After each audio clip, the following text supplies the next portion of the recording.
তৈরি হলো আম্মাজান। আম্মাজানের ইতিহাস আরও কঠিন। উনি গল্পটা যখন মেকআপ রুমে বসে শুনছিলেন তখন কেঁদে দিলেন, আমি করবো ছবি। পরের দিন গিয়ে দেখি শাবানা ম্যাডাম আমার সাথে কথা বলে না। মান্নাকে দিয়ে তৈরি করলাম মিনিস্টার, কাজী জহির সাহেবের ঘর থেকে। আমার অ্যাসিস্ট্যান্ট বারবার বলতে লাগলো যে ভাই তো চলে গেছে, আপনি আসেন, সেটে আসেন। মান্না তখন সাংবাদিকদের সাথে গল্প করছিল। মান্না এক সময় নাকি বলে ফেলেছিল, এই বেটা এত তাড়াহুড়া করছিস কেন? আমি যদি মুখে রং না মাখি ভাত পাবি না তোরাও, তোর ওস্তাদও ভাত পাবে না এখন। মান্নার উপর নির্ভরশীল যদি মান্না মনে করে তাহলে তো আমি ছোট হয়ে গেল। এক রাত সন্ধ্যার থেকে রাত 3টা পর্যন্ত চিন্তা করে একটা গল্প বানালাম, যে ছবিটার নাম ইতিহাস।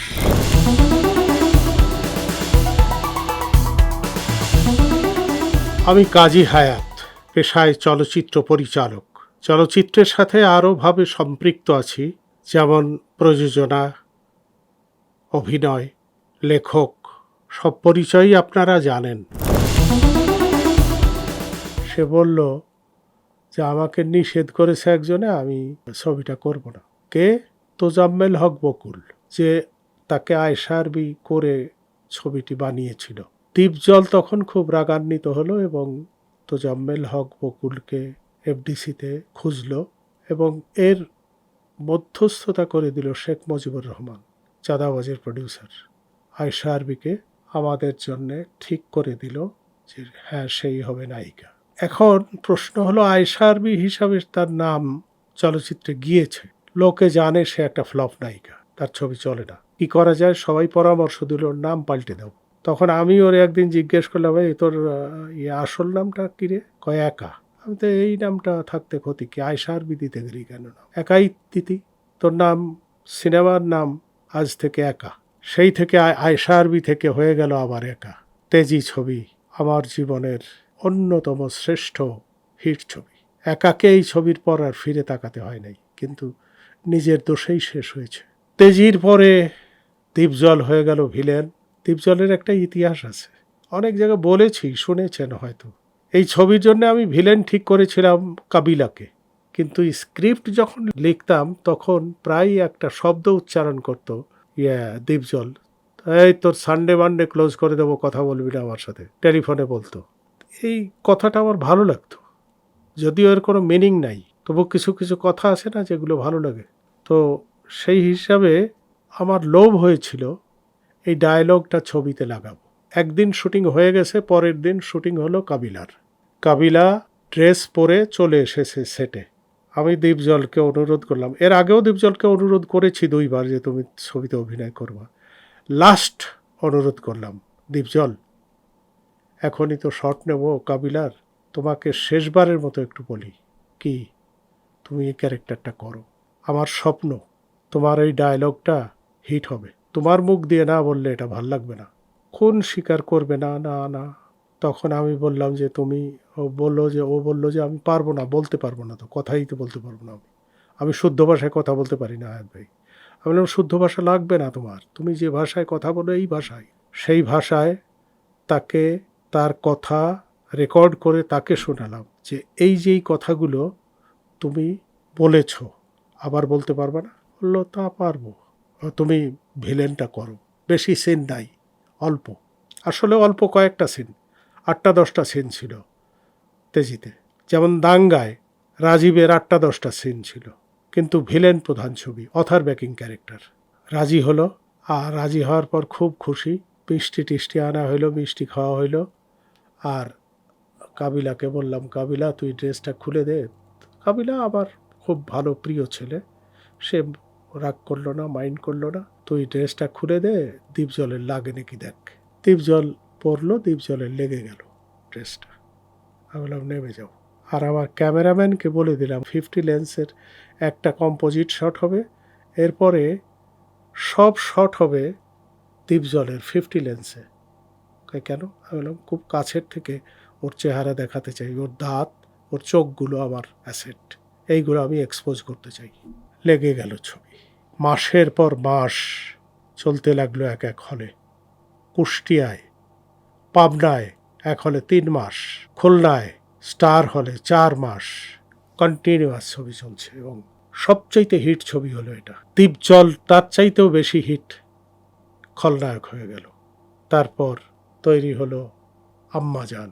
আম্মাজানের ইতিহাস আরও কঠিন।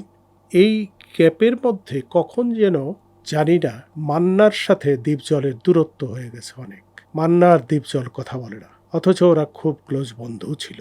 আমাকে একদিন দীপজল ডেকে বলল, হায়াত ভাই একটা ছবি করতে হবে, মান্নারে নেব না, রুবেল রেডি করেন, আপনার কাছে গল্প আছে? আমি বললাম হ্যাঁ আছে, আম্মাজান। বললো ঠিক আছে বানান। গল্প শুনতে চাইল না, আমি রুবেলকে নেব। In the meantime Manna এইসব জেনে ফেললো যে ছবি হচ্ছে দীপজলের ঘর থেকে, কিন্তু মান্না নেই। আমাকে মান্না জিজ্ঞেস করলো, রুবেলকে নিয়ে ছবি বানাচ্ছে না? বললো হ্যাঁ, তবে আমি তোকে একটা কথা বলি, তোর জীবন থেকে একটা ভালো ছবি হবে না। তুই ছবি হয়তো অনেক করবি, কিন্তু একটা ভালো ছবি বাদ পড়ে যাবে। তুই যদি পারিস দীপজলের সাথে গন্ডগোল মিটিয়ে ছবিটা করলে ভালো হয়, আমারও ভালো হয়। পরের দিন দেখি ঠিকই দীপজল আমাকে ডেকেছে, হায়াত ভাই অফিসে আসেন। গেলাম অফিসে, বললো যে এই যে মান্না শিডিউল দিয়ে গেছে, ওপেন শিডিউল, আম্মাজান মান্নাকে দিয়ে বানান। অর্থাৎ এই সময় গ্যাপটার মধ্যে মান্না এবং দীপজল, তাদের মধ্যে যে দ্বন্দ্ব ছিল সে দ্বন্দ্বটা মিটিয়ে ফেলেছে দুজনে। এখন আম্মাজান হবে কে?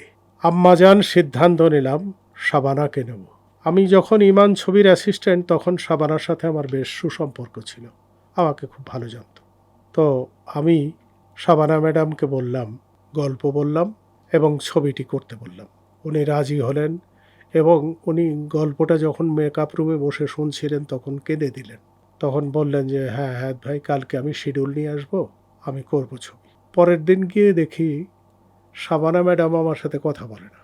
আমার পকেটে কিন্তু ওনার জন্য 2 লক্ষ টাকা, কথা বলে না। আমি কথা বলতে যাই, অন্যদিক হেঁটে যায়। তারপর আমি একসময় বলে ফেললাম, ম্যাডাম কি হলো, কথা বলছেন না, আপনার সাইনিং মানি আমার পকেটে। তখন বললো, হায়াত ভাই আমার লজ্জা লাগতেছে, আমি বলতে পারতেছি না আপনাকে। কি, আপনার ছবিটা আমি করতে পারলাম না, আমি দুঃখিত। উনি বললেনও যে ছবিটা ভালো ছবি হবে আমি জানি, কিন্তু আমি করতে পারলাম না। তখন আমি বললাম কেন বলেন তো, কারণটা আমি জানি। বললো কারণটা হলো, আমার সাথে এখন যারা নায়ক হিসাবে কাজ করছে তাদের বলেছিলাম আমি মান্নার মা হতে যাচ্ছি।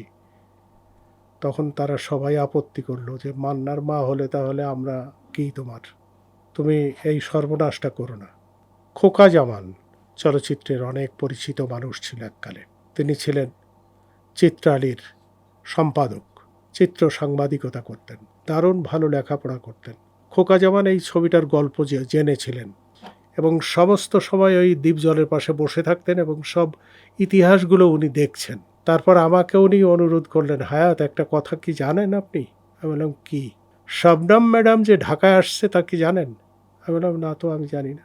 আপনাকে আমি একটা অনুরোধ করি, এই চরিত্রের জন্য আপনি শবনম ম্যাডামের কাছে যান। আমি শবনম ম্যাডামকে ফোন করে দিচ্ছি এবং বেলাল ছিল চিত্রালীর ফটোগ্রাফার, বেলাল আপনাকে নিয়ে যাবে। আপনি গিয়ে শবনম ম্যাডামের সাথে চুক্তি করে ছবিটি, তাকে গল্পটা শোনায় আসেন, সে করলে শাবানার চাইতে কম হবে না। তো আমি ঠিকই গেলাম কথা মতো বেলালকে নিয়ে। শবনম ম্যাডাম গল্পটা শুনলেন। গল্পটা শুনে উনি এক বাক্যে বললেন, আমি ছবিটা করব এবং টাকা পয়সা কোনো কোশ্চেন না, যা হয় দিয়েন হ্যাঁ সাহেব, আপনি আপনার খুশি মতো দেবেন। এবং সত্যিকার অর্থে এত বড় একজন সিনিয়র আর্টিস্ট নিয়ে আমি কখনো কাজ করিনি। এই প্রথম আমি শবনমকে নিয়ে কাজ করে তার ব্যবহার, আচার আচরণে যে ভদ্রতা, যে শিষ্টাচার দেখলাম, অবাক হলাম। তিনি সব সময় শুটিংয়ের সময় সেটে বসে থাকতেন। কখনো ওয়াশরুমে যাওয়ার আগে তিনি বলতেন, হায়াত সাহেব। আমি বললাম ঠিক আছে। তো এত শিষ্টাচার, এত ভদ্রতা আমি ইতিপূর্বে কোনো আর্টিস্টের মধ্যে দেখিনি। আমি যখন ড্রেস চেঞ্জ করতে বলতাম, ওনার সমস্ত ড্রেসগুলো নিয়ে আসতেন সেটে এবং সেটে বিছিয়ে দিতেন ওনার অ্যাসিস্ট্যান্ট দিয়ে, দেখেন কোনটা পরবো। তারপর ডিসকাশন করে ওনাকে ড্রেসের কথা বলতাম। উনি 5 মিনিট লাগতো ড্রেস চেঞ্জ করতে, চলে আসতেন ড্রেস করতে চেঞ্জ করে।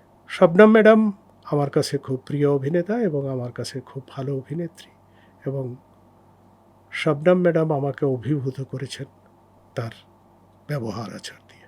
আর আম্মাজানের ব্যবসা, সে তো আপনারা জানেন, বাংলাদেশে যে 15 থেকে 20টা ছবি সর্বোচ্চ ব্যবসা করেছে, তার মধ্যে আম্মাজান একটি। খাতায় নাম লেখা হয়ে গেল কাজী হায়াতের। এরপরে অনেক ছবি আসতে লাগলো। এরপর পাঞ্জা, ঝড়, কষ্ট, ধাওয়া, অনেক ছবি। লাস্ট আবার মান্নাকে দিয়ে তৈরি করলাম মিনিস্টার, কাজী জহির সাহেবের ঘর থেকে। সেটাও সুপারহিট ছবি হলো। কিন্তু চলচ্চিত্রে তখন অশ্লীলতা এসে গেছে। অশ্লীলতা প্রায় অর্ধেক গ্রাস করে ফেলেছে সিনেমা শিল্পকে। অশ্লীলতা কিছুটা আঘাত করলো মিনিস্টার ছবিকে। কথা যখন বলছি তখন সবই খুলে বলি। মান্না যখন মিনিস্টার ছবির শেষ দৃশ্যে অভিনয় করে, তখন আমি ফাইটের একটি অংশ, মুসলিম ছিল ফাইট ডিরেক্টর, তার হাতে ছেড়ে দিয়ে চলে গেলাম। আমার অ্যাসিস্ট্যান্ট বারবার বলতে লাগলো যে ভাই তো চলে গেছে, আপনি আসেন, সেটে আসেন। মান্না তখন সাংবাদিকদের সাথে গল্প করছিল। মান্না এক সময় নাকি বলে ফেলেছিল, এই বেটা এত তাড়াহুড়া করছিস কেন? আমি যদি মুখে রং না মাখি ভাত পাবি না তোরাও, তোর ওস্তাদও ভাত পাবে না এখন।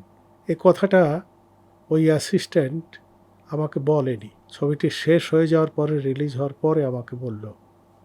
যখন প্রিপারেশান নিচ্ছি অন্য ছবি করার জন্য, তখন আমাকে বলল যে দাদা, আপনি কি মান্নাকে নিয়ে ছবি করবেন? আমি বললাম হ্যাঁ, মান্না এরকম একটা উক্তি করেছে। আমি অবাক হলাম, করতেও পারে। মান্নাকে কিছু বললাম না, কিন্তু রাত্রে আমার ঘুম হলো না। তাহলে কি মান্না মনে করলো মান্নার উপর নির্ভরশীল আমি? মান্নার উপর নির্ভরশীল যদি মান্না মনে করে, তাহলে তো আমি ছোট হয়ে গেলাম মান্নার কাছে। না, মান্নারে নিয়ে ছবি করবো না, আর বাইরে প্রচেষ্টাও করব না। ও ইন দি মিন টাইম এখন সুইডেনে বসবাস করে আমাদের পরিচালক স্বপন চৌধুরীর ভাগ্নে কামাল খানকে দিয়ে 2টো ছবি করেছিলাম, পপিকে নিয়ে, দীপজলকে নিয়ে। তো এরপরে যখন আমি এই কথা বলল, মান্নার সম্পর্কে ভাবতে লাগলাম, মান্নার অহমিকা হয়েছে, হোক। মান্নাকে তো আর এখন আমি তাল গাছ থেকে নামাতে পারবো না, সে তো তাল গাছে উঠে গেছে। দেখি আমি কাউকে অন্য কাউকে তাল গাছে উঠাতে পারি কিনা। এক রাত সন্ধ্যার থেকে রাত 3টা পর্যন্ত চিন্তা করে একটা গল্প বানালাম, যে ছবিটার নাম ইতিহাস। মারুফের রুমে গিয়ে তাকে উঠালাম ঘুম থেকে। মারুফ, আগামী সপ্তাহ থেকে তোমার শুটিং, তুমি নায়ক, ছবির নাম ইতিহাস।